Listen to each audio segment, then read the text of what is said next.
সাৰদাত অভিযুক্ত অসমৰ মন্ত্ৰীৰ বিৰুদ্ধে সৰব মমতা। মমতাই নাম নললেও সকলো সৰব হিমন্তৰ বিৰুদ্ধে। চৰকাৰৰ পৰা বিবৃতি দাবী কৰি সদন ত্যাগ কংগ্ৰেছৰ। দেশ কঁপোৱা সাৰদা কেন্দ্ৰিক পশ্চিমবংগৰ ৰাজনৈতিক ঘটনা প্ৰবাহত আকৌ অসমৰ ৰাজনীতি তোলপাৰ লগাইছে হাজাৰ কোটি টকীয়া সাৰদা কেলেংকাৰীয়ে।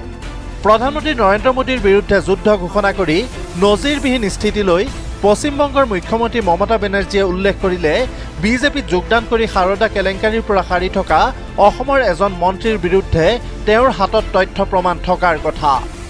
আসামে যিনি এখন বিজেপির ডেপুটি চিফ মিনিস্টার আছে, আমার কাছে কাগজ আছে, আমি অথেন্টিক আপনাদের বলছি, যে চিট ফান্ডের মেন লোক এখানে অ্যারেস্ট আছে, তার স্টেটমেন্ট আছে 3 কোটি টাকা দিয়েছে, সে অ্যারেস্ট হয়েছে। বাবুল সুপ্রিয় তাদের মিনিস্টার অ্যারেস্ট হয়েছে। লকেট চ্যাটার্জি যাকে ফ্ল্যাট থেকে শুরু করে সোনার তাল দিয়েছে আমি শুনেছি, অ্যারেস্ট হয়েছে। মমতাই মন্ত্ৰীজনৰ নাম নললে, উল্লেখ কৰিলে বিজেপিৰ উপমুখ্যমন্ত্ৰী বুলিহে। কিন্তু মমতাই কাক ইংগিত কৰিছে সেয়া বুজিবলৈ কাৰোৰে সময় নালাগিল। সেই নেতাজন এতিয়াৰ প্ৰভাৱশালী বিজেপি মন্ত্ৰী হিমন্ত বিশ্ব শৰ্মা বুলি কৈ অসম বিধানসভাৰ মজিয়াত এই সন্দৰ্ভত চৰকাৰৰ পৰা এটা বিবৃতি বিচাৰিলে কংগ্ৰেছৰ ৰূপজ্যোতি কুৰ্মীয়ে।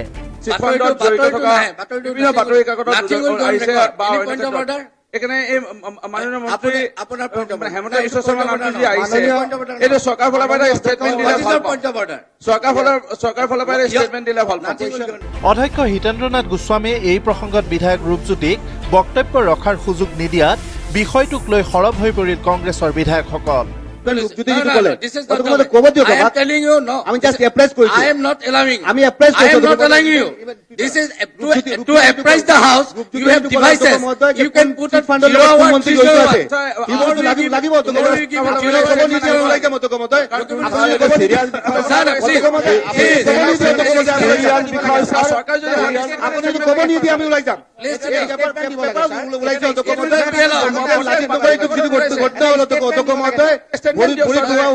এজন মন্ত্ৰীৰ বিৰুদ্ধে উত্থাপিত এই গুৰুতৰ অভিযোগ সন্দৰ্ভত চৰকাৰক বিবৃতি দিবলৈ বাধ্য নকৰাৰ প্ৰতিবাদত সদন ত্যাগ কৰিলে কংগ্ৰেছে। চৰকাৰক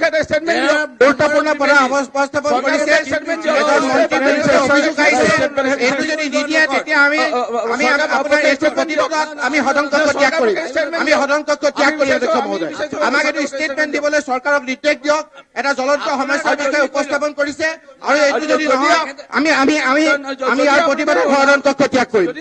বাহিৰলৈ আহিয়ে বিধায়ক ৰূপজ্যোতিয়ে ক'লে আন সকলো প্ৰসংগতে ইমান সক্ৰিয় হৈ থকা বিজেপিৰ মন্ত্ৰী বিধায়কসকল আজি এই প্ৰসংগত তলমূৰ কৰি থকা বিষয়টোৱেই প্ৰমাণ কৰে প্ৰকৃত সত্য কি।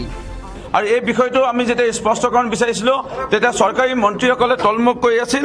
তলমুখ কৰি থকা দৃশ্যটোতে প্ৰমাণ কৰে যে এই চৰকাৰৰ এই মন্ত্ৰীজনক বচাব বিচাৰিছে বা এই মন্ত্ৰীজন দুৰ্নীতিৰ লগত জড়িত হৈ আছে সত্যতা তেওঁলোকে জানে বা অধ্যক্ষ মহোদয়ে সত্যতা জানে, যাৰ কাৰণে তেওঁ আমাক এই বিষয়টো অনুমতি নিদিলে।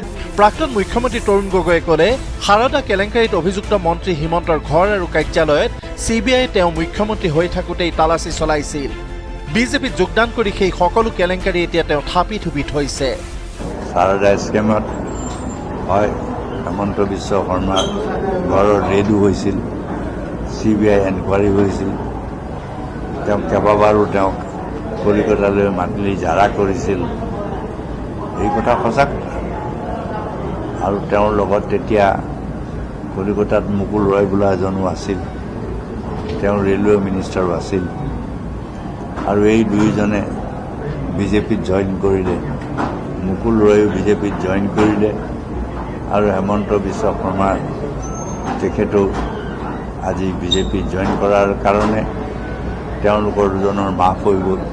AICCৰ সম্পাদক প্ৰদ্যুৎ বৰদলৈ ৰাজীৱ ভৱনত এক সংবাদমেলত ক'লে বৃহৎ সাৰদা কেলেংকাৰীৰ তদন্ত অসমত স্তব্ধ হৈ আছে হিমন্ত বিশ্ব শৰ্মাই বিজেপিত যোগদান কৰাৰ বাবেহে। হিমন্ত বিশ্ব শৰ্মাই 2015 চনত বিজেপি দলত যোগদান কৰিলে। তেতিয়াৰে পৰা সমগ্ৰ সাৰদা কেলেংকাৰীটো থাপি থপি থবৰ কাৰণে CBIয়ে চেষ্টা কৰি আহিছে। প্ৰাক্তন মন্ত্ৰীজনৰ মতে অসমত তেতিয়াৰ মন্ত্ৰী তথা এতিয়াৰ চৰকাৰৰ অন্যতম মূল মানুহ হিমন্ত বিশ্ব শৰ্মাই আছিল চিটফাণ্ড সাৰদাৰ মূল পৃষ্ঠপোষক।